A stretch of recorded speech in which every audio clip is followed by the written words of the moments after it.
Have you ever wondered how one of the world's largest religions began? How did Islam, with nearly 2 billion followers today, emerge from the deserts of Arabia?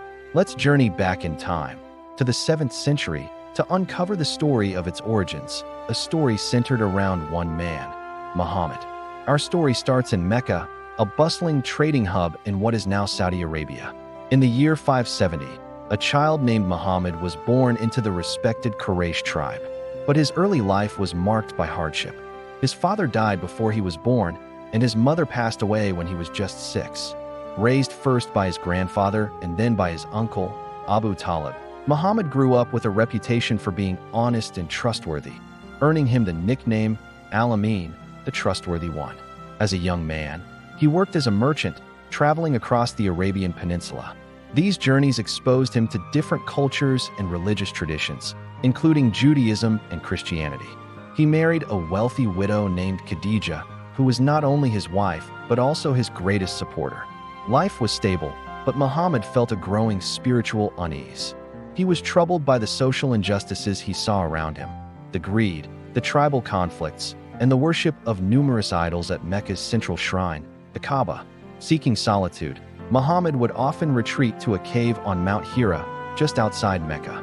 It was here, in the year 610, during the month of Ramadan, that everything changed. According to Islamic tradition, while meditating in the cave, the angel Gabriel, or Jibril in Arabic, appeared before him. The angel delivered the first of many revelations from God, or Allah. Muhammad was terrified and confused, but Khadija comforted him, becoming the very first person to believe in his message and accept Islam. The revelations continued for the next 23 years. These divine messages, which Muhammad was commanded to recite, form the basis of the holy book of Islam, the Quran. The core message was simple yet radical for its time. There is only one God, Allah, and humanity must submit to his will. This concept is the very meaning of the word Islam, submission. The message called for an end to idol worship and advocated for social justice, compassion for the poor, and equality for all people before God. At first, Muhammad shared his message privately with close friends and family. Besides Khadija, his cousin Ali and his close friend Abu Bakr were among the earliest converts. But soon, he began preaching publicly in the streets of Mecca. This did not go over well with the city's powerful leaders. Muhammad's monotheistic teachings threatened their polytheistic beliefs and, just as importantly, their economic interests.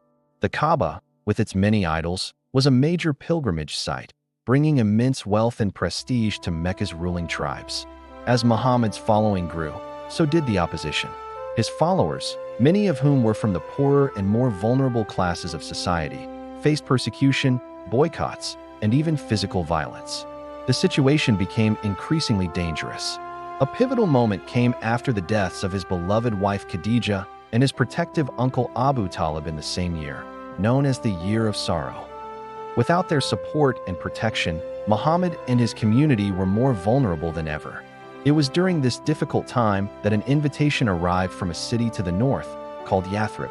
The people of Yathrib were embroiled in their own tribal conflicts and saw Muhammad as a fair and respected leader who could mediate their disputes. In 622, Muhammad and his followers made a historic journey from Mecca to Yathrib. This migration, known as the Hijra, is a turning point in Islamic history. It was so significant that it marks the beginning of the Islamic calendar. The city of Yathrib was renamed Medinat al-Nabi, or the City of the Prophet, now simply known as Medina. In Medina, Muhammad was no longer just a preacher. He became a statesman and the leader of a new community, the Ummah. Here, he established the first Islamic society, based on the principles of the Quran. The Constitution of Medina, a formal agreement between the Muslims and the various Jewish and other tribes in the city, is considered by some scholars to be one of the earliest examples of a written constitution, outlining the rights and responsibilities of all citizens. However, the conflict with Mecca was far from over. A series of battles ensued between the Muslims of Medina and the Quraysh of Mecca. The Battle of Badr, the Battle of Uhud, and the Battle of the Trench were all crucial moments that tested the resilience and faith of the early Muslim community. Despite being outnumbered in many of these conflicts, the Muslims not only survived but grew stronger. Finally, in the year 630, a major shift occurred. citing a breach of a truce, Muhammad marched on Mecca with an army of 10,000 followers. But instead of a bloody battle, a near-bloodless conquest took place. The leaders of Mecca, seeing the strength and discipline of the Muslim forces, surrendered the city. Muhammad entered Mecca triumphantly, but his actions were of forgiveness, not revenge. He granted a general amnesty to the people of Mecca, even those who had persecuted him and his followers for years. He then went to the Kaaba and destroyed the 360 idols inside, rededicating the ancient structure to the worship of the one God, just as Abraham was believed to have done centuries before. With the conquest of Mecca, Islam's influence spread rapidly across the Arabian Peninsula. Tribe after tribe sent delegations to Medina to pledge their allegiance to Muhammad and accept Islam. In 632, just 2 years after his return to Mecca, Muhammad led a final pilgrimage, known as the Farewell Pilgrimage. In his farewell sermon, delivered at Mount Arafat, he reiterated the core teachings of Islam: the oneness of God, the brotherhood of believers, the importance of justice, and the rights of women. He reminded his followers, all mankind is from Adam and Eve. An Arab has no superiority over a non-Arab, nor a non-Arab has any superiority over an Arab.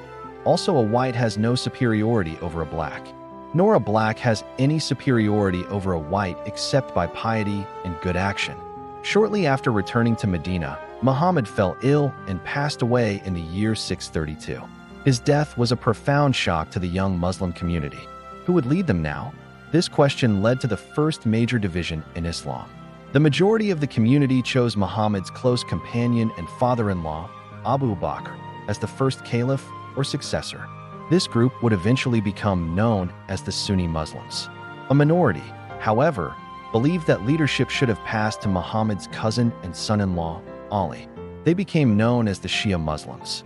Despite this early division, the expansion of Islam under the first 4 caliphs, known as the Rashidun or rightly guided caliphs, was nothing short of remarkable.